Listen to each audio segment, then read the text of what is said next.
Aujourd'hui, pour cette 4e journée de course, René Medj avait envie de faire un cadeau aux concurrents de l'Africa Eco Race. Le directeur sportif considère cette spéciale comme la plus belle au Maroc tant la piste est agréable. Celle-ci fut roulante, légèrement sablonneuse avec un peu de navigation. Voilà ainsi le cocktail réussi d'une étape plaisante au niveau du pilotage. Avec donc ce jeudi, 409 km de secteur chronométré entre le bivouac d'Assa et celui de Rems El Kébir.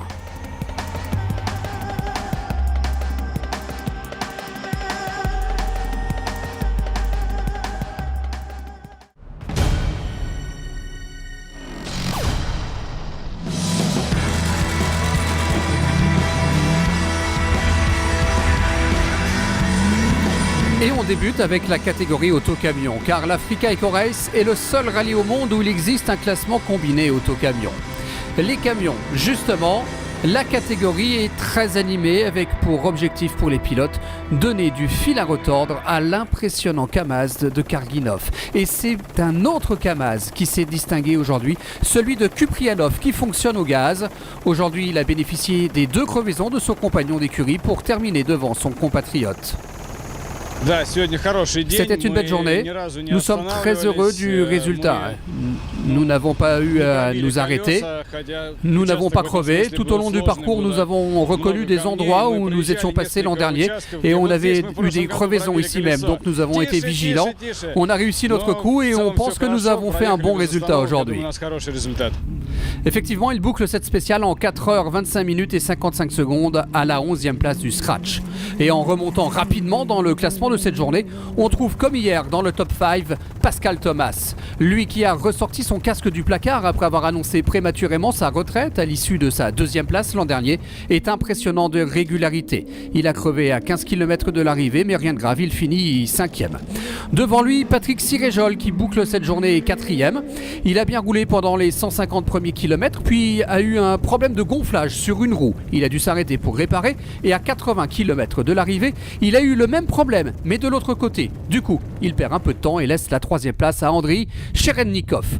Le Kazakh est au volant d'un véhicule construit par Miroslav Zlapetal. Un châssis de Hummer, une coque de Raptor et un moteur 5 litres 2 de Ford Mustang lui permettent de se hisser ce jeudi sur le podium. C'est un vainqueur potentiel. Il monte progressivement en puissance. Cette étape fut l'étape la plus intéressante de ma carrière. C'est une vraie étape africaine avec différents espaces, avec plein de choses différentes. Il y a des cailloux, c'était par endroits plus lents, puis il y a eu des montagnes. C'était vraiment parfait. Et si vous voulez comprendre ce qu'est une étape de rallye raid, vous devez venir ici. Depuis le début de la semaine, on était habitué à voir Vladimir Vassiliev en tête. Aujourd'hui, il était un peu moins en réussite, car la Mini du vainqueur de la Coupe du Monde 2014 a crevé 3 fois. Du coup, le Russe a dû baisser de rythme sur les 100 derniers kilomètres, car il n'avait tout simplement plus de roue de secours. Il y avait trop de cailloux à son goût, mais cela ne l'a pas empêché de se livrer à une belle bagarre avec Manialdi, et ça lui a plu. Car vous l'avez compris, la victoire aujourd'hui est revenue à Thierry Manialdi. Vainqueur de l'Africa Eco Race en 2014, mais comme copilote de Jean-Louis Schlesser, il peut titiller Vassiliev en Mauritanie. Donc pour lui, l'objectif est de limiter l'écart au général. Le Français était quand même moyennement satisfait de sa journée. Il a encore besoin de prendre tous ses repères afin de ne pas louper des petits embranchements importants sur la piste et de ne pas perdre de précieuses secondes. Il y avait encore pas mal de cailloux aujourd'hui sur la piste. À croire qu'ici, il faut une plantation. Mais bon, on n'en sort jamais, on rentre sur des portions de sable, portions de cailloux, portions de sable, portions de cailloux. Et donc il faut gérer les pneus et tout. Et donc à 150 km d'ici, on a une crevaison lente derrière qu'on a gérée jusqu'ici. Donc on a un peu réduit le rythme. Et voilà quoi, donc la journée s'est pas trop mal passée, on va dire. On récapitule donc le classement de cette journée. Victoire de Manialdi devant Vassiliev et Cherednikov. Zapetal est 6e. Au général, Vassiliev garde 27 minutes et 25 secondes d'avance sur Manialdi. Thomas est 3e. Karginov, le premier camion, est 4e.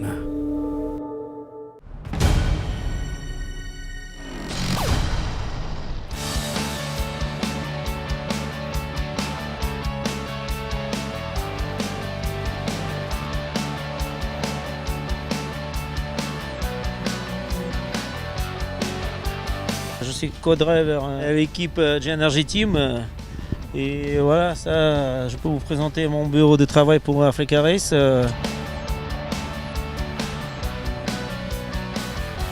il y a 2 GPS et 2 Easy Trip. Avec Easy Trip, normalement, on fait les mesures pour les distances et GPS, c'est pour vérifier les positions qui donnent des formations au waypoint, aux distances aussi. Normalement, moi, j'utilise que les total GPS. Easy Trip, c'est juste pour doubler les informations. Les deuxièmes GPS, encore j'utilise pour vérifier le cap. S'il y a la longue distance des caps, ça marque le cap et c'est vraiment utilisable, GPS et le cap. Pour ça, même au Dune, par exemple, moi j'ai utilisé les 2 GPS. C'est vraiment pratique parce que comme ça, vous pouvez toujours vérifier votre cap. S'il y a un long passage de cap qu'il faut calculer ou suivre, vous pouvez garder avec votre track exact si vous êtes en bon cap, s'il faut tourner plus à gauche, à droite. Et je sais pas, moi je l'utilise déjà longtemps ça et ça m'aide beaucoup.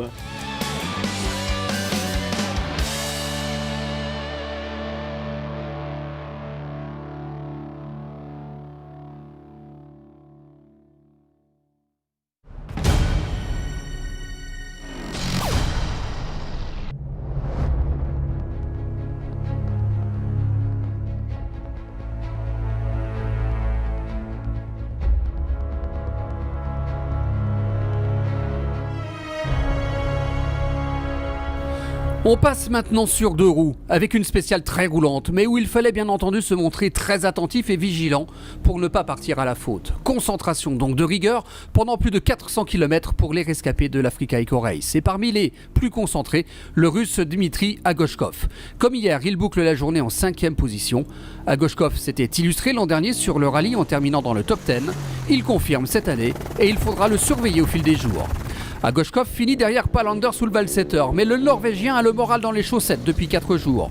Lui qui avait survolé les 2 dernières éditions a lourdement chuté sur une pierre dans un virage au kilomètre 305. Il ne s'est pas fait mal, mais il a perdu de précieuses minutes. Ce soir, il finit la spéciale à la 4e place, à plus de 27 minutes du vainqueur Sella, à qui il a demandé sur le tour de la plaisanterie s'il n'avait pas besoin d'un manager.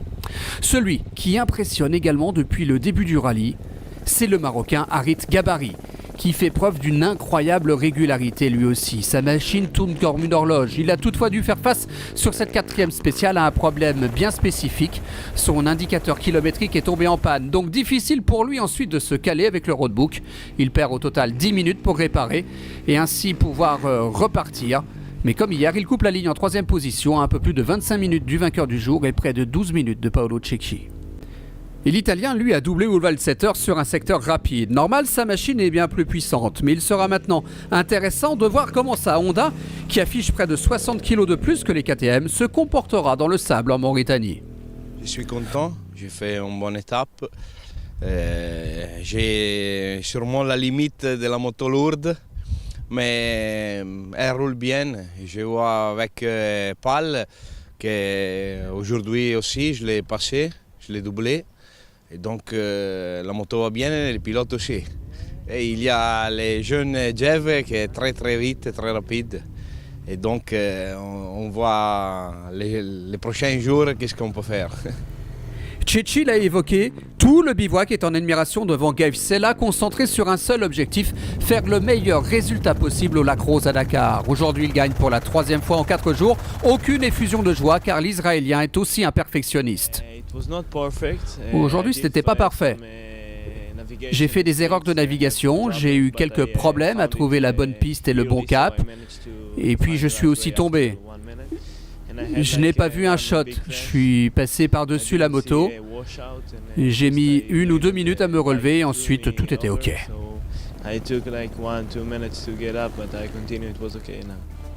On récapitule donc le classement de cette journée. Victoire de Sella comme hier devant Cecchi et Gabari où le Valsetter est 4e. Au général, Gabe Sella accentue son avance sur Cecchi pour désormais reléguer l'Italien à 1h 4 minutes et 22 secondes où le Valsetter est à 1h35. L'image du jour, elle est signée ce jeudi Thierry Magnaldi. Le rallye raid, c'est de la vitesse, mais parfois il faut aussi savoir avoir des talents d'équilibriste pour ne pas partir à la faute. Voilà, c'est tout pour aujourd'hui. Demain, place à la 5e spéciale qui sera écourtée de 185 km en raison d'inondations dans la région de l'Aïoun. Et maintenant, on se quitte avec les plus belles images de la journée. À demain, ciao!